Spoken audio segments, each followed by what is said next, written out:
کہ فلسطین کے مسلمانوں کے ساتھ جو حالات آج پیش آ رہے ہیں یہ نئی بات تو نہیں ہے، پچھلے 70 سالوں سے وہ اس ظلم کو برداشت کر رہے ہیں، لیکن اب حد ہو گئی ہے مسلمانوں۔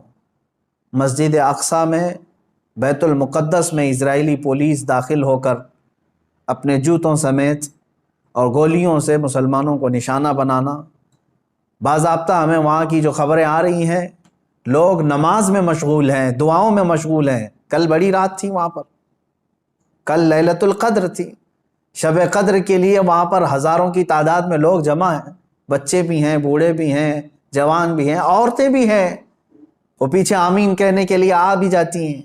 ان سب کو ان ظالموں نے نشانہ بنایا ہے۔ مسجد اقصیٰ خون میں نہا رہی ہے، قبلہ اول ہمارا، بیت المقدس ہمارا، آج وہاں خون کی ہولی کھیلی جا رہی ہے۔ اب مجھے یہاں پر بات صرف اتنی کرنی ہے کہ وہ کہاں گئے سیکولر کے بھوت، وہ کہاں گئے جو انصاف اور امن و امان کی بات کرنے والے، ہیومن رائٹس کی تنظیمیں، کیا ان کے منہ میں گھی لگ گیا ہے؟ کیا ہے آج ان مسلمانوں کے خلاف جو حالات پیدا کیے جا رہے ہیں اسرائیلیوں کی طرف سے، اس پر کوئی آواز نہیں اٹھاتا؟ یہ دہشت گردی نہیں ہے میرے عزیزو؟ آپ سمجھو پوری دنیا ایک طرفہ دہشت گردی کے لیبل کو صرف مسلمانوں پر چسپاں کرنا چاہتی ہے۔ ورلڈ کا سب سے بڑا دہشت گرد ہے یہ اسرائیلی حکومت کے انڈر میں اس طرح کی جو سازشیں ہو رہی ہیں۔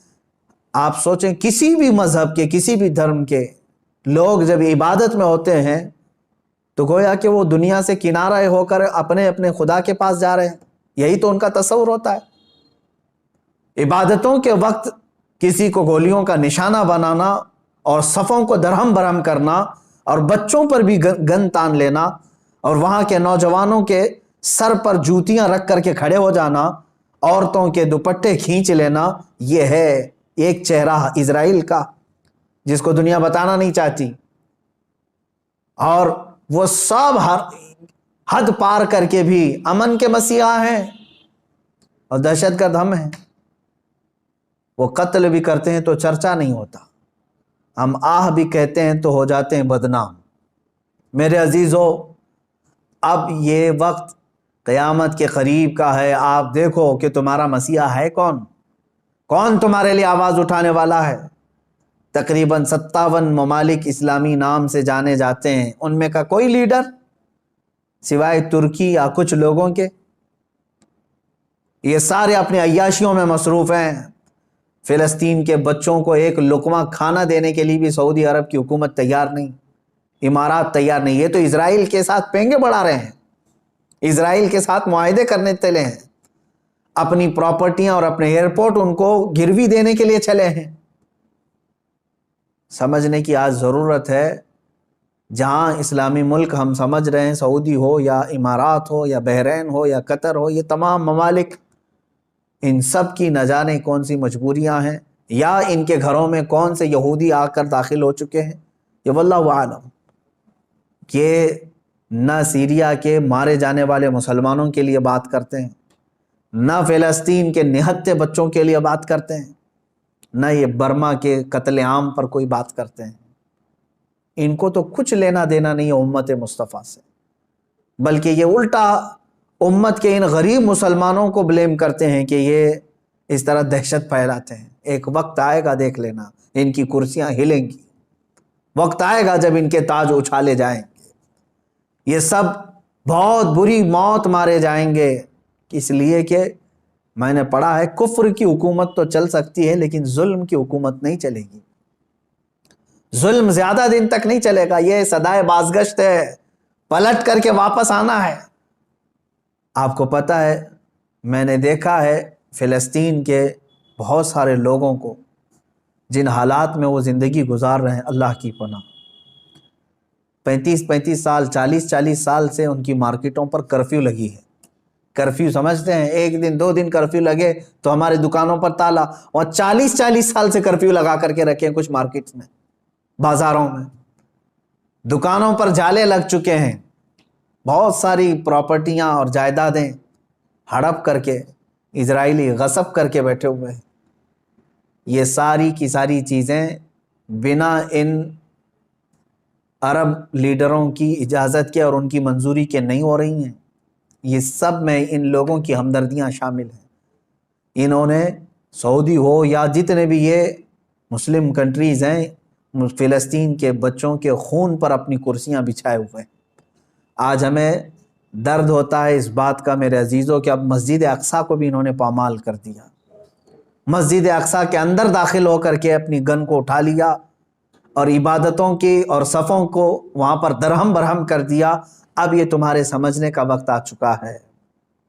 اب مسلمانوں تمہارے اتحاد کا وقت ہے، لیکن ہم تو یہاں سے آواز اٹھاتے ہیں، جتنا ہو سکے میں بیدار کرنے کے لیے آواز اٹھاتا ہوں، ورنہ رہ رہ کے 100 زخموں کا خیال آتا ہے۔ کس زخم پر ہم بات کریں آج؟ اسی لیے وہ حالی کا شعر مجھے یاد آتا ہے، رسول پاک کی طرف مخاطب ہو کر کے حالی نے کہا تھا، اے خاص ہے خاصان رسول وقت دعا ہے، امت پہ تیرے وقت عجب آ کے پڑا ہے۔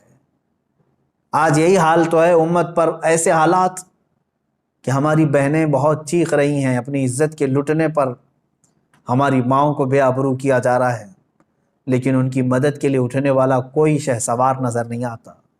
مشرق سے مغرب تک، شمال سے جنوب تک ایک چپی اور ایک خاموشی ہے، ایک ایسا سنسان ماحول ہے کہ سب اپنوں میں اور اپنے آپ میں مست ہیں۔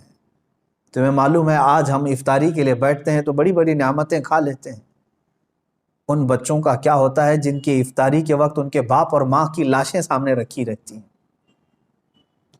رمضان المبارک ان کا ہر سال اس طرح سے خون میں نہلا دیا جاتا ہے۔ یہ کون سا انصاف ہے؟ یہ امریکہ جو ہیومن رائٹس کی بات کرتا ہے، دنیا کو انصاف اور جمہوریت دینے کا علم بردار کہلاتا ہے، یہ سب کے سب ان فلسطینیوں کے قتل عام پر خاموشی اختیار کیے ہوں۔ کہاں ہے وہ اقوام متحدہ؟ کہاں ہے وہ UN ہے؟ وہاں پر ان چیزوں کی بات نہیں ہوگی۔ ہاں، اگر ایک اسرائیلی مارا گیا یا ایک یہودی یا ایک عیسائی مارا گیا تو اس کے لیے تو بوال ہوگا۔ مسلمانوں کا خون سستا ہو چکا ہے، مسلمانوں کا خون بہت عام ہے کہ ان کو کوئی بھی بہا دے۔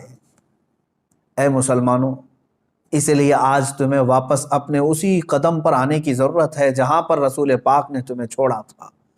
میرے آقا صلی اللہ تعالیٰ علیہ وسلم نے جو نقوش ہمیں دیے وہاں پر تمہیں واپس آنے کی ضرورت ہے۔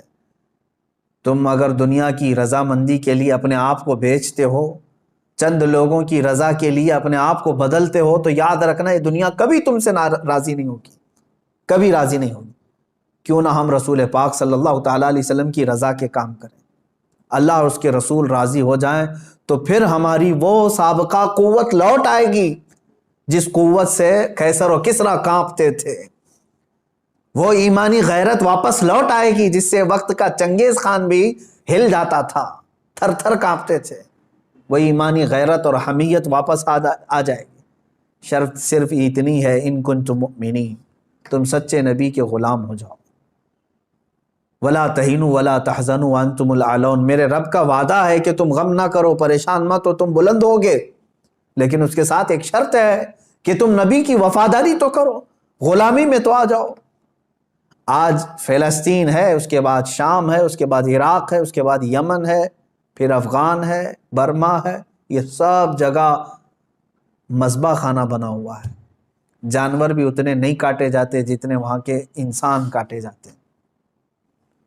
میرے عزیزو، آج کے ان حالات کو دیکھ کر کے مجھے اندازہ ہو رہا ہے اب رب تبارک و تعالیٰ کا یہ قہر ہی تو ہے کورونا۔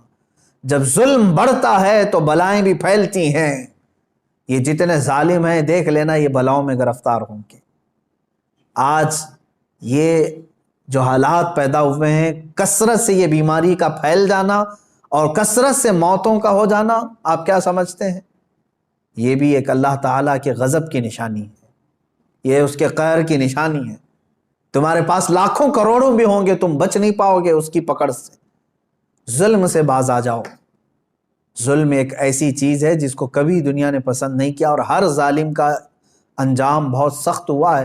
وہ چنگیز خان جس نے لاکھوں کی لاشیں بچھا دی تھی، محض گھوڑے پر بیٹھ کر کے ایک بار اپنے ہاتھ میں کسی چیز کو لے کر کھیل رہا تھا۔ مجھے یاد آتی ہے بات آج فلسطین کے بچوں کے لیے اب بھی میری امید ہے. لوگ یہ کہتے ہوں گے ان کے پاس کچھ نہیں، ارے وہ چھوٹے کنکر اور پتھر سے مقابلہ کر رہے ہیں، سامنے والے پیٹروٹ میزائل لے کر کھڑے. اسرائیلیوں کے پاس گن ہے اور وہ بچوں کی کھوپڑیوں پر لگاتے ہیں، اور دوسری طرف نہتے بچے ہیں.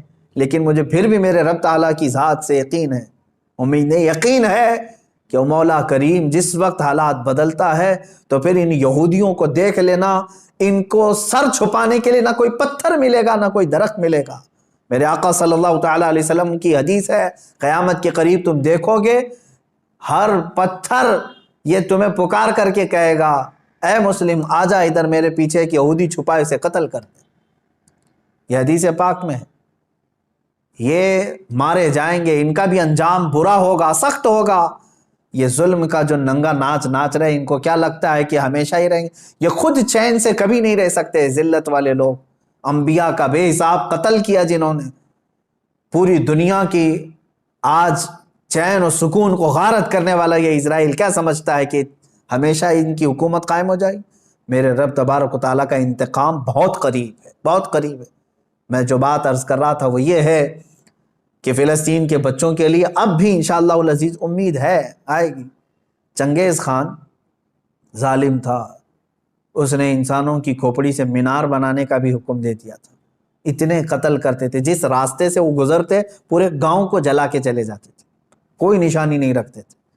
منگولیا کے رہنے والے یہ چنگیز خان نے ایک وقت ایسا آیا کہ تقریباً کئی سو لوگوں کو، مسلمان بھی تھے اس میں اور دوسرے بھی تھے، قید کر کے لایا اور کھڑا کر دیا. قتل عام کا حکم تھا، 3 صفیں لگی ہوئی تھی، اس میں علماء تھے اکثر، ایک بڑی عمر کے بزرگ بھی اس میں کھڑے تھے، وہ پہلی صف میں تھے. تو جلاد کو اس نے حکم دیا، چنگیز خان اپنے گھوڑے پر بیٹھا ہوا تھا، حکم دیا کہ قتل کرو. تو پہلی صف کو جب قتل کرنے لگا جلاد، تو بڑی عمر والے جو تھے، وہ ایک بزرگ، وہ دوسری صف میں پیچھے چلے گئے کہ پہلی صف والوں کے سب سر اڑا دیے گئے، سب قتل ہو گئے. چنگیز خان دیکھ رہا تھا کہ ایک بوڑھا پہلی صف سے دوسری صف میں جا رہا ہے، دوسری صف کے قتل کا حکم ہو گیا، تو وہ بوڑھے میاں تیسری صف میں چلے گئے کہ بچ جاؤں کہیں سے. چنگیز یہ چیز دیکھ کر کے ہنس رہا تھا، کہکا مار رہا تھا. دوسری صف کے بھی پورے لوگ قتل ہو گئے، تیسری صف جب بچی تھی تب چنگیز خان نے اس بوڑھے کو مخاطب کر کے کہا، بڑے میاں یہ آخری ہے، پہلی سے تم دوسری میں آ گئے، دوسری سے تیسری میں آ گئے، میں دیکھ رہا ہوں مسلسل تم کو، اب پیچھے کوئی صف نہیں، آگے میری تلوار ہے، بتاؤ اب کہاں جاؤ گے، اب کون بچائے گا؟ اس بزرگ نے کہا، میرے رب کی ذات سے اب بھی مجھے امید ہے، میرے اللہ سے مجھے اب بھی امید ہے، وہ اگر چاہے تو اب بھی مجھے بچائے گا. کہا کہ اب کوئی صورت ہی نہیں ہے تمہارے بچنے کی. قتل عام کا حکم تھا، تیسری صف کے لوگوں کو قتل کرنے کا آرڈر دیا ہی تھا. اچانک وہ کوئی چیز لے کر کے اپنے ہاتھ میں کھیل رہا تھا چنگیز خان، اس کے ہاتھ سے وہ گر گئی. وہ چیز جیسی گری، وہ جھک کر کے اٹھانے گیا تو گھوڑا ڈر گیا، اس کا ڈر کر کے بدک گیا اور ایسا دوڑا کہ چنگیز کے پیر جو ہے اس کے زین میں پھنسے رہ گئے اور سر نیچے لٹکا رہ گیا، اور گھوڑا اتنا سرپٹ دوڑتا گیا کہ اس کا سر جو ہے پتھروں سے ٹکراتا چلا گیا. اتنا ٹکرایا، لوگ پکڑنے کی کوشش کرتے رہے، گھوڑا کسی کے ہاتھ میں نہیں آیا. وہ بہت اعلیٰ نسل کا گھوڑا تھا جو چنگیز استعمال کرتا تھا. وہ گھوڑا بھاگتا رہا یہاں تک کہ بہت دیر کے بعد جب چنگیز خان کے گھوڑے کو قابو میں کیا گیا، اس کا سر جو ہے کئی پتھروں سے ٹکرا چکا تھا اور اس کے بعد اس کی موت آ چکی تھی، موت آ گئی. اس بابا نے کہا تھا، اب بھی اگر اللہ چاہے تو مجھے بچا لے گا. ظالم اگر سر پر بھی کھڑا ہے، گردن پر تلوار بھی ہے، اگر رب تبارک و تعالیٰ چاہے تو ظالم کو اسی وقت اس کے انجام تک پہنچاتے. آج بھی اسرائیل نے اگر حد کر دیا، بچوں کے خون، عورتوں کے خون کو مسجد اقصی میں بہا دیا، تو یاد رکھنا رب تبارک و تعالیٰ دیکھ رہا ہے. وَمَا اللَّهُ بِغَافِلٍ عَمَّا يَعْمَلُ الظَّالِمُونَ. اللہ ہرگز ظالموں کے کام سے غافل نہیں. انما یؤخرہم لیوم تشخص فیہ الابصار. ہاں وہ تھوڑا مؤخر کرتا ہے اپنی پکڑ کو، لیٹ کرتا ہے، دیر کرتا ہے پکڑ کو.